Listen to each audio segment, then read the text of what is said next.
Hello, and welcome back. We're here, we're thriving, we're learning chemistry, we're reviewing chemistry.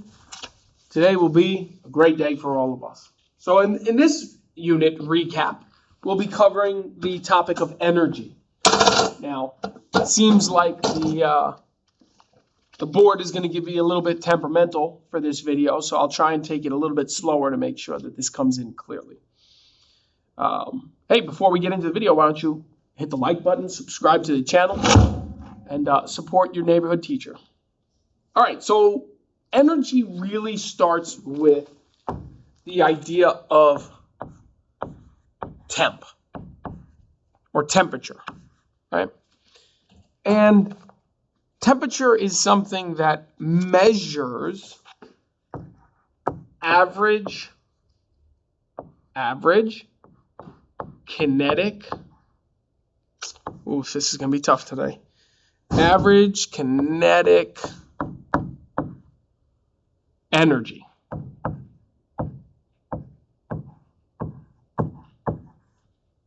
Whew. There we go, of the particles. And, you know, the idea is if particles are moving very fast, the temperature will be hotter. If the particles are moving very slow, the temperature is going to be very low. This is a direct relationship in that the faster the molecules move, the hotter the temperature is going to be, the hotter the reading is going to be.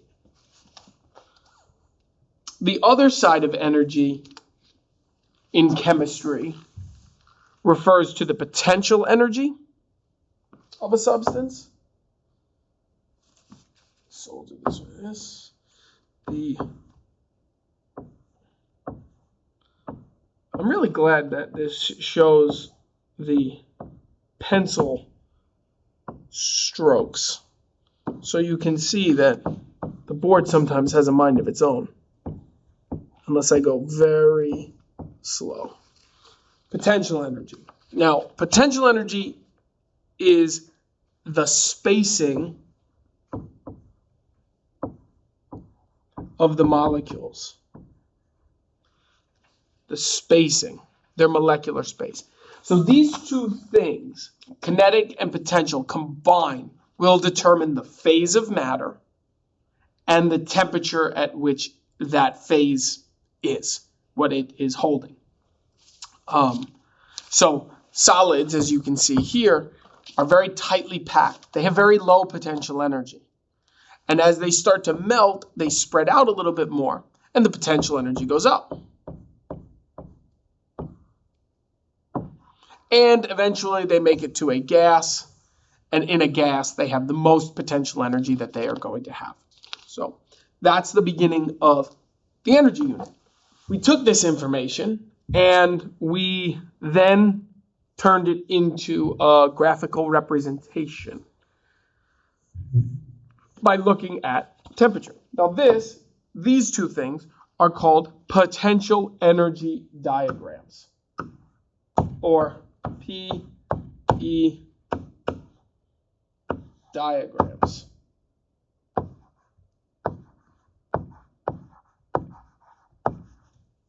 Okay, potential energy diagrams. And they are two different versions. One shows a heating curve, and that's easy to tell that this is a heating curve because the temperature is going up throughout the course of the graph. It's also very easy for us to tell that this is a cooling curve because the temperature goes down as we go through the graph. There are a lot of things that we can learn and understand from this table. And the first one has to do with exo and endo. So we could just make a quick statement. And remember the terms, exothermic and endothermic. You know, exothermic things is heat leaving, exiting, heat leaves. Endothermic reactions are when energy or heat goes into the substance. So when we look at this, we can say, all right, if heat were leaving what curve would this look like? And hopefully your brain has the ability to say, well, if heat were leaving, temperature would be going down, right? Like when you get cold, it's because you're losing heat. Then this must be an exothermic graph. Heat is leaving, the temperature is getting cold. Making this an endothermic graph because as the temperature is going up, energy must be going in.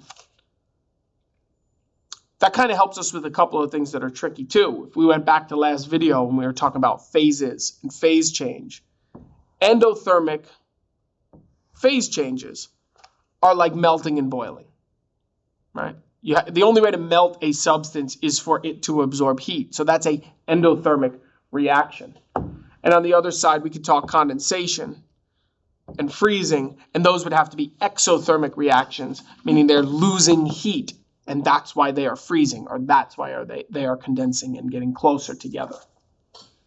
All right, so those are two things that we could be talking about for this graph. We can also be talking about what's happening here. You know, on any curve, on any place for either graph, if the temperature is changing, which hopefully you can understand why these are the locations where temperature is changing, kinetic energy is also changing because kinetic energy is temperature. It measures the speed of the molecule. So on an endothermic heating curve, every time we're changing temperature, the kinetic energy is going up. On a cooling curve, any time that we are changing temperature, the temperature is going down, and therefore the kinetic energy is going down. No kinetic energy changes at these locations, right? These phase changes never have kinetic energy changing because what's happening during melting and what's happening during boiling? From a solid to a liquid, the molecules spread apart. They get further. From a liquid to a gas, the molecules get far apart. They're spreading out. So in both of these situations, we get a change in potential energy. And because they are getting further, we would be able to say the potential energy is getting larger. And the same thing, but flipped on the other side. If molecules are condensing, they're moving closer together. So their space, their potential energy, is decreasing. And the same thing in freezing. Liquid particles are coming closer together to form a solid. So what is happening? They are getting closer together. All right, so that's kind of the basics of our heating and cooling curve. You might just want to make a note to yourself down here that says only one energy can change at a time.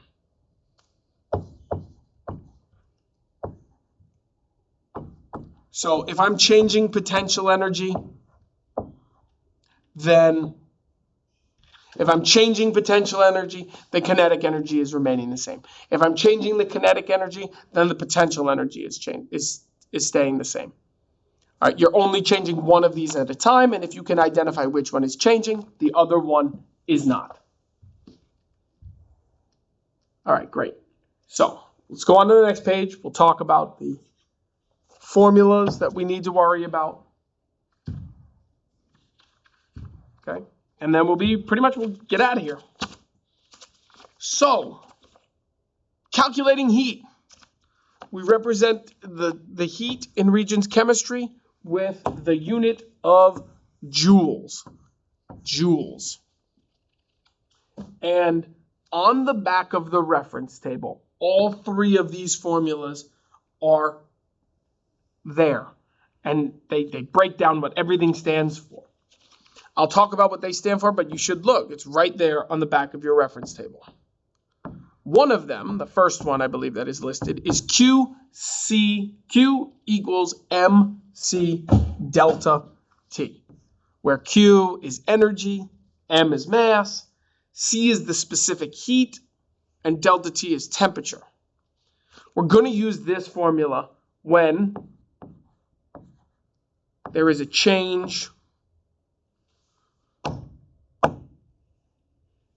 in temperature.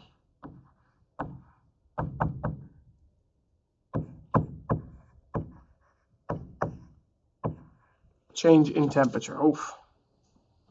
So that's easy, right? I mean, if a question is talking to you about heating up a substance from 20 degrees to 50 degrees, that's a change in temperature. We're going to be using Q equals MC delta T. I just want you to remember that on table B, it lists water. What the Regents likes to do a lot is talk about water because it gives you all the information that you need. It can ask about something other than water, but then it would give you more information. So on table B, it says in water, the specific heat is equal to 4.18 joules per gram Celsius. All right. So just so you know. Just so you know. Or Celsius grams per joule. But anyway, we'll continue on. There are two more formulas that we use. Q equals M HF, which stands for the heat of fusion. And we use the heat of fusion when we are freezing a substance. But also we use the heat of fusion when we are melting. And again, for water, this number is listed and given to you on table B as 334 joules per gram. Okay, and we'll keep going. Keep going. The next formula is the other phase change that we would deal with is Q equals MHV.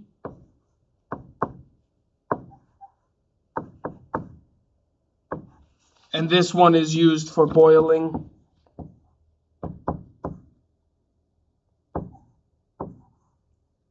and condensing.